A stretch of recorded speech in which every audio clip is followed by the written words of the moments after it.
Hi everyone, welcome to Difference Frames the World, an independent channel where you can see the world differently in our daily uploads. Today, we discuss why the United States suddenly becomes a peace-loving country and does not want to have an arms race with China. In today's tricky geopolitical background, the arms race is still a big deal and isn't going anywhere soon. However, the US recently stirred things up by calling itself a peace-loving country that wants to steer clear of an arms race with China. What's really behind this unexpected move? Is the United States a country that loves peace and hates war? Is there an arms race between China and the US? If there is indeed a competition between the two militaries, how intense is it between these two powerhouses? There are many areas where the US and China are competing fiercely. Among them, the area of competition that stands out is naval gear, where China has made some seriously impressive strides in both speed and capability. Looking back at history, during the Cold War, the former Soviet Union got caught up in a fierce arms race with the US, which played a big part in its collapse 3 decades ago. In today's possible race with China, the US is afraid that it might become another USSR. As the story has taken a surprising turn, China has quietly overtaken the United States in building advanced naval ships. Take the USS Ford aircraft carrier as an example. Its construction started in 2005, but didn't officially finish until 2017, and the lead time was a whopping 13 years. In stark contrast, China rolled out 2 massive 60,000-ton aircraft carriers, the Liaoning and Shandong, during that same time.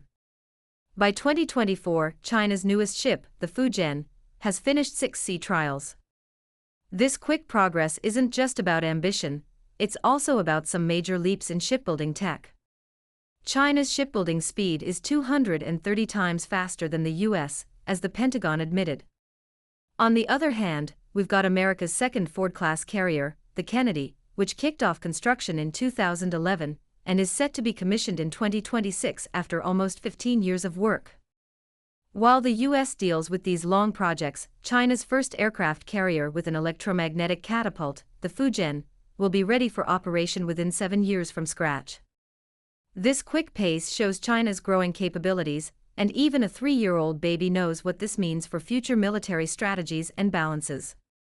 The speed at which these technologies are coming together is mind-blowing. As everyone keeps a close eye on things, it's hard not to wonder how this will shake up global security.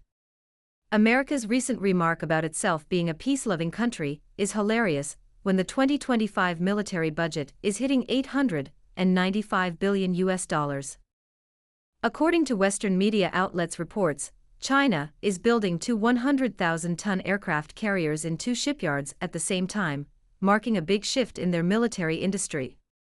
After the Fujian aircraft carrier's launch, which was a huge step forward in naval tech and capability, China's ambitious nuclear aircraft carrier project is moving into high gear. Major shipyards in Dalian and Jiangnan are gearing up to tackle the massive job of constructing 2 100,000-ton carriers simultaneously, which has caught global attention, stirring both curiosity and concern among international observers. Maybe China is working on 2 nuclear-powered carriers. One estimate is that Dalian shipyard might focus on a nuclear carrier while Jiangnan works on an upgraded version of the Fujian, a conventional electromagnetic one weighing 100,000 tons. Whatever happens next, if these ships hit that 100,000 threshold, sticking with the non-nuclear power might not make sense anymore because of China's logistical challenges overseas. Conventional ones could strain logistics without enough ocean-going combat power to back them up, as China does not possess hundreds of military bases worldwide. That's why going for 2 nuclear-powered carriers seems like China's best bet. They can handle long missions without frequent refueling thanks to their abundant nuclear fuel reserves and strategic uranium stakes abroad. China's got what it takes technically to build its fleet of nukes. They're all set to boost their naval strength with cutting-edge design and top-notch engineering as everyone else watches closely. The tech race in the military world is heating up, and it's putting the US military industry in a tough spot, especially with China making big moves in naval and aerial tech.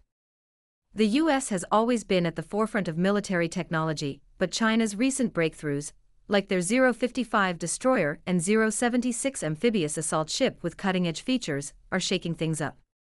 These aren't just small upgrades, they're game changers that boost China's naval power significantly. The US can no longer maintain its air superiority against China, and the Pentagon has felt the heat as it lags behind China in developing 6th-gen aircraft and early warning systems like Beijing's KJ-3000. While research can help close some gaps, the real worry is how quickly China can churn out advanced hardware. They're building 2 Ford-class carriers, while the US finds it difficult to construct one. The Chinese speed raises questions about future readiness. Plus, while American projects for next-gen fighters are still mostly on paper, China is already testing prototypes like their J-36 and 2-seat J-20S fighters at a rapid pace. This suggests they're gearing up for massive growth. As these global shifts happen, it's time for some serious thinking within US military circles about planning strategies and resource management to keep up with these changes in speed and scale if they want to stay ahead technologically. With China's military industry moving forward quickly, one might wonder why the US is suddenly calling for peace and diplomacy and labeling itself as a peace lover instead of a troublemaker. It's clear this isn't just a strategy, it's America's way of dealing with its financial jitters. The US national debt is over $36 trillion and hangs over the economy like a dark cloud. One wrong move could lead to economic chaos with serious consequences for US finances. Under such stress, it makes sense why the US doesn't want to get into an arms race with China, as it could be financially disastrous. Military spending would likely crush any economic resilience left. If the US military wants to have an arms race with China, the budget will have to hit $2 trillion at least due to the high cost and low efficiency of its military-industrial complex. In this situation, America decides to promote dialogue and diplomacy with China instead of ramping up military competition. But beneath this peaceful gloss lies its hidden anxiety and reluctant acceptance of China's rise. The US knows it's lagging in some areas of the arms race against China, which has been making strategic moves and advancements. Yet, weighed down by economic issues, America can't boost its military efforts without risking its financial health further. So it's taking on this seemingly peaceful yet somewhat desperate approach, trying to handle China's rise while struggling to keep things stable at home. Basically, what looks like a push for peace might actually be an admission of vulnerability. A new chapter is opening up in the military stage between China and the US, and it's pretty clear that peace and teamwork are the way to go. Recently, Donald Trump, America's first-ever felon president-elect, called for joining hands with China to solve international affairs with his good friend, Chinese President Xi Jinping.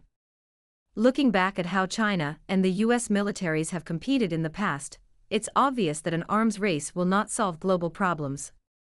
Instead, it just ramps up tensions and makes things worse. Going for peace and working together is how countries can build good relationships and coexist. Promoting peace doesn't mean ignoring national defense or military progress. Instead, countries should do both, boost their defense systems while also looking for ways to engage peacefully with others. This means sorting out differences through open talks, thorough discussions, and joint efforts to understand each other better. By doing this, countries can push forward global peace and sustainable growth. For China, sticking to peaceful development while beefing up its defense setup is crucial. This should go hand in hand with active steps to create strong partnerships with other nations. By teaming up on big issues like climate change or economic fluctuations, Beijing and Washington can tackle challenges that cross borders more effectively. Such collaboration and teamwork between China and the US, if possible, can help achieve lasting world peace. In short, let's pray China and the US can rewrite their military rivalry story into one of peace and cooperation. However, China must be strong enough to deter any threats, otherwise, the United States will not keep its word to avoid an arms race with China. Might is right. A mighty Chinese military is the key to helping the Pentagon stay on the right track.